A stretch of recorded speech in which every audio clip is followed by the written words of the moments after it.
Hello, everyone. This is All Star Hoop Talk with Shane. And Ethan, because every team needs an all-star.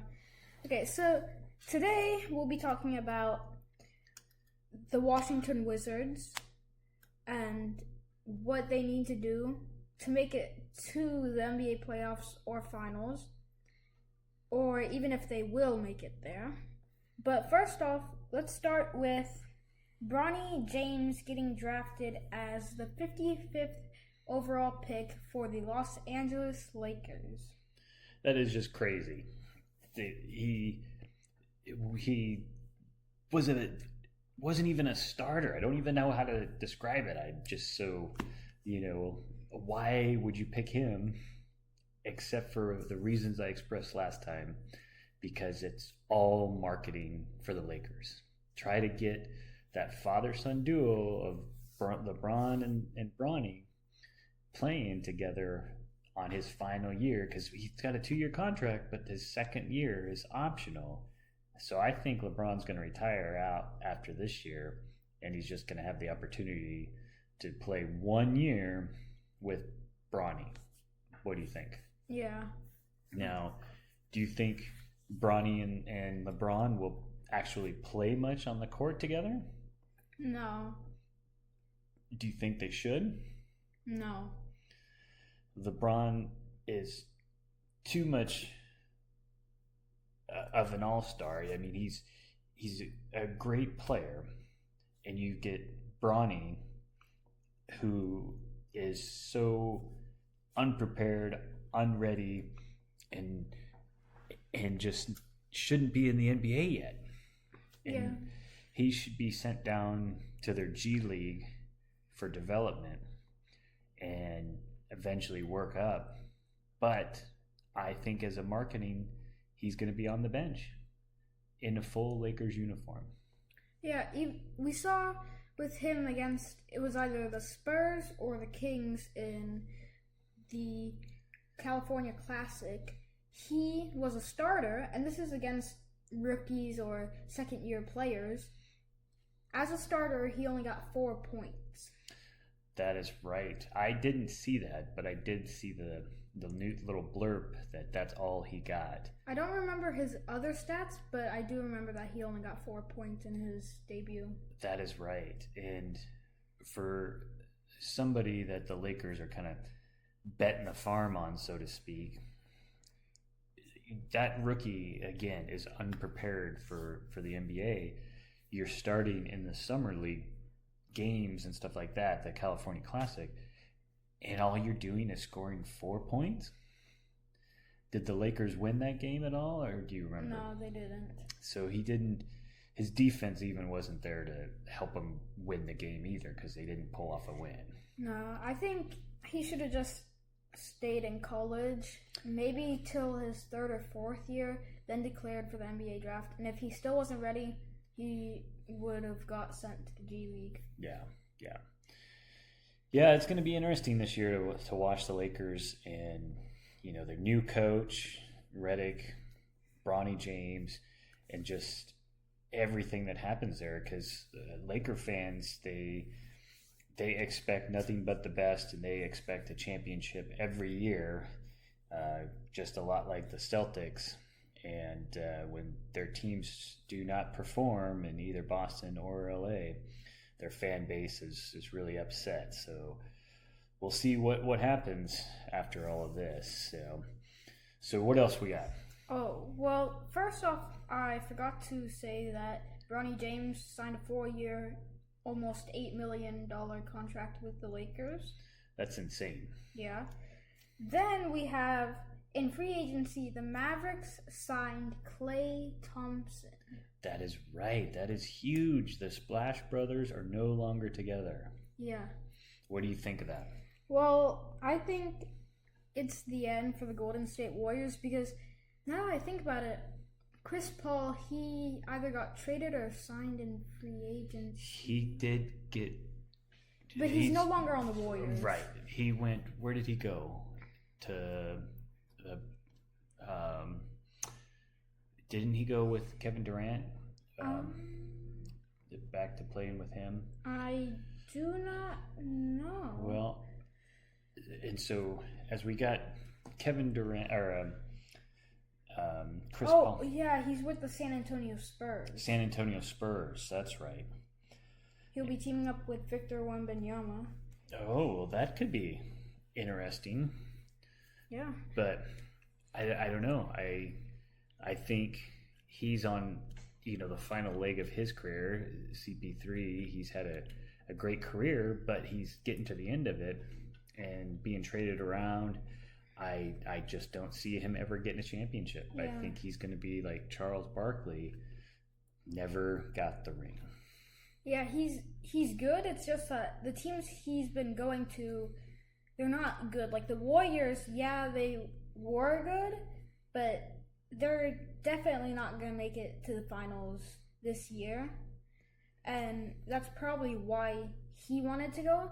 But at the same time, the Spurs, yeah, they have Victor Wembanyama, but unless Chris Paul wants to stay to see the team actually get better and able to make it to the finals, I don't think he's getting getting a championship. Yeah, and that's probably why they brought him over, because they are such a young team. Bringing over a veteran like that, maybe what they're looking for. But he's a veteran, but he doesn't have that ring. So sometimes you want that veteran experience that comes with winning a championship if that's your ultimate goal, right? Yeah. So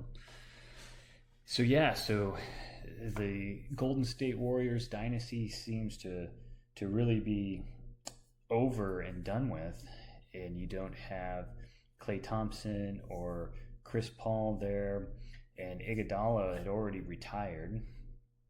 And so now all you've got left, really, of those championship teams is Steph Curry and Draymond Green. So it's hard to win a championship on just two really good players. Yeah. So what else we got?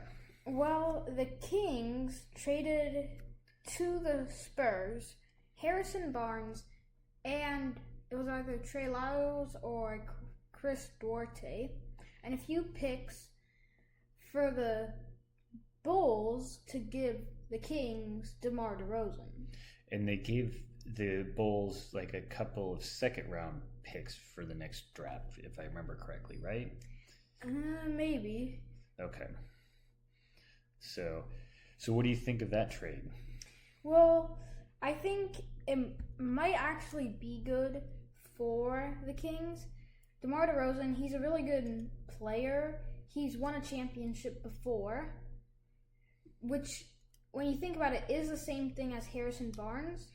Right. Because they both won it when they were really young. DeMar DeRozan won it with the Spurs when he was with Kawhi, and Harrison Barnes won it with the Warriors a long time ago. But anyways, he's kind of like Harrison Barnes, but I would say he's a little bit better. And I think this might be the right move for the Kings. And how do you see DeRozan and De'Aaron Fox fitting in together, and with Sabonis and Keegan Murray, and that kind of dynamics that the Kings have been trying to establish last year? Oh, I think it'll work great. Yeah? Yeah. And so they're going to have, I think they're going to be the force in the Western Conference to kind of deal with, because they're kind of rebuilding like that.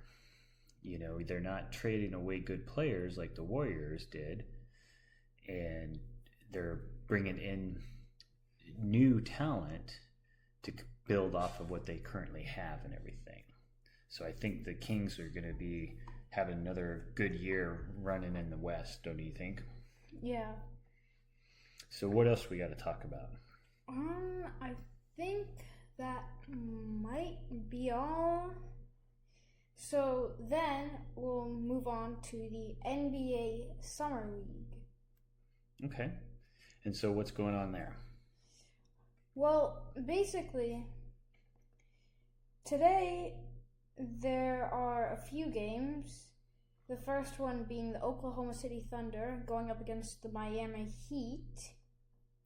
Then Detroit Pistons, Houston Rockets, Dallas Mavericks, Memphis Grizzlies, Portland Trailblazers, 76ers, Utah Jazz, Sacramento Kings, Boston Celtics, and LA Lakers.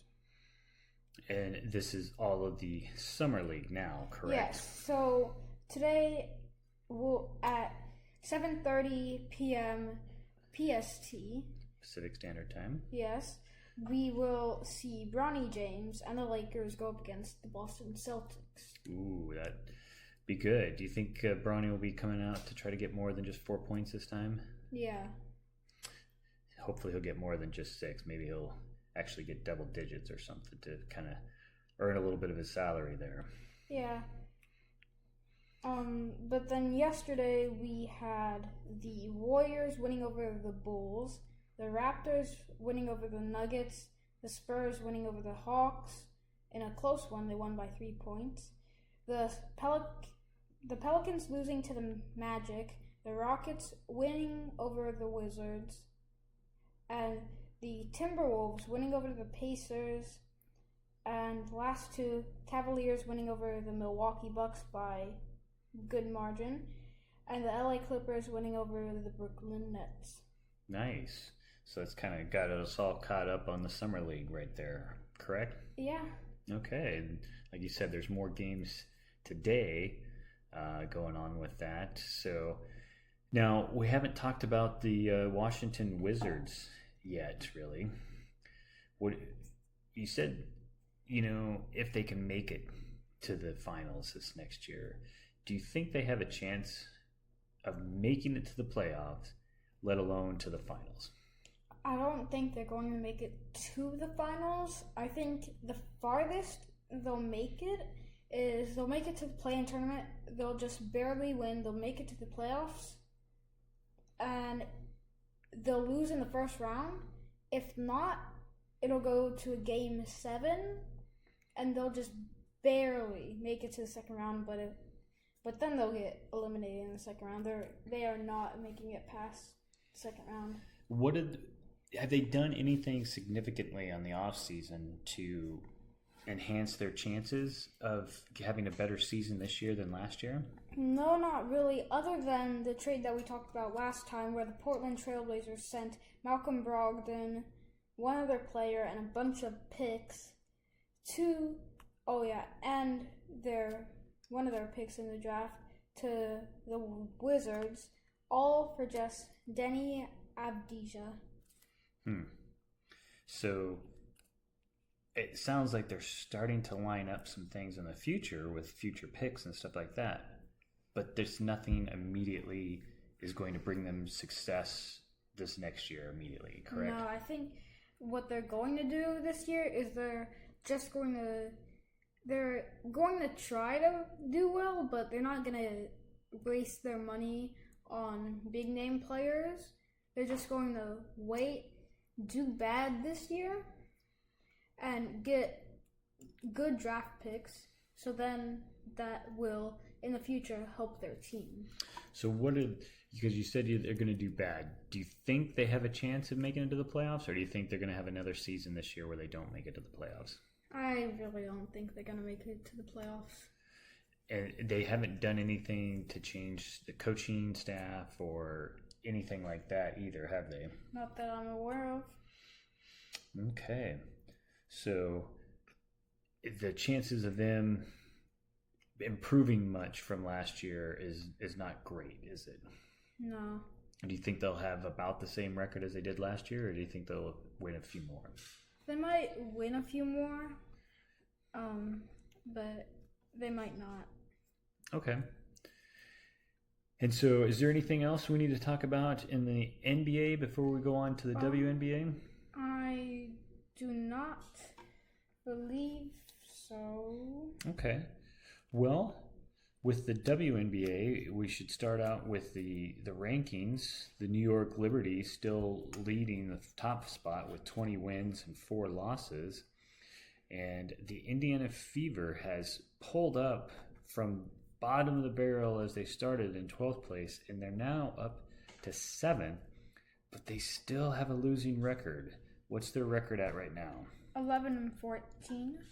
So they're, 3 games behind a winning record right now. So they got time, but not a whole lot. So they're starting to click.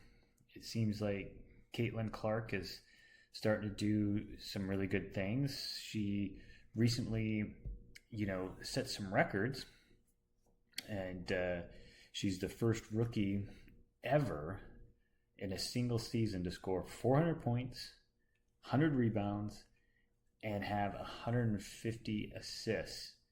That's pretty amazing, isn't it? Yeah. And so she's doing some really good things there. And I was just reading that just the other game she scored a triple-double. And I was trying to see, because I thought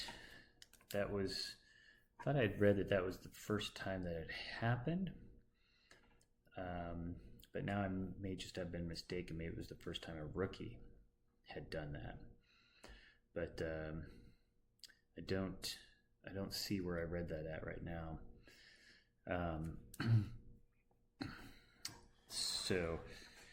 But then another kind of a rookie milestone for this season is with Angel Reese, and she had a 15 games, I think it was, streak of double-doubles that just recently ended the other night when she was unable to score another double-double. And I don't know if it was, she didn't get enough points or enough rebounds or anything like that, but her streak came to an end there. But so she has scored, or has amassed, how many rebounds so far this season, Ethan? 276 rebounds, and that is the most by any WNBA player through their first 23 career games. That's pretty amazing. She's a rebounding machine, isn't she? Yeah. So, and she's got just that long wingspan that she can just sit there and kind of jump up and get everything that kind of comes in her vicinity. So, but the WNBA All-Star game is going to start. When is the 20th? It's July 20th, which is Saturday. I had to look what day it was because for some reason I was thinking it was next Monday. And so that is going to start, and they have recently announced the rosters. And so you're going to have, for rookies, you're going to have Caitlin Clark and Angel Reese on Team WNBA, and on the women's national team, you're not going to have any rookies. And so you're just going to have 2 rookies on the WNBA team, and that is the kind of matchup that everybody likes to talk about, Caitlin Clark and Angel Reese, since their days in college going up against each other their junior year for the national title, in which Angel Reese won. And so that'll be kind of interesting because everybody else has been in the league for a while or so. And the next closest thing to a rookie is Aliyah Boston, also with the Indiana Fever. And so she's got 1 year in, and everybody else has multiple years going all the way up to Dewana Boner with 14 years. And so you just have a lot of talent there with 2 rookies coming in and everything. So anything else we need to talk about before we sign off for today? No, not that I am aware of. Okay. Well, then we'll have to keep up with everything that's going on and the NBA off season and the WNBA and prepare for our next podcast. Who we're going to talk about on the next time? Do you know yet? I'm pretty sure it'll be the San Antonio Spurs.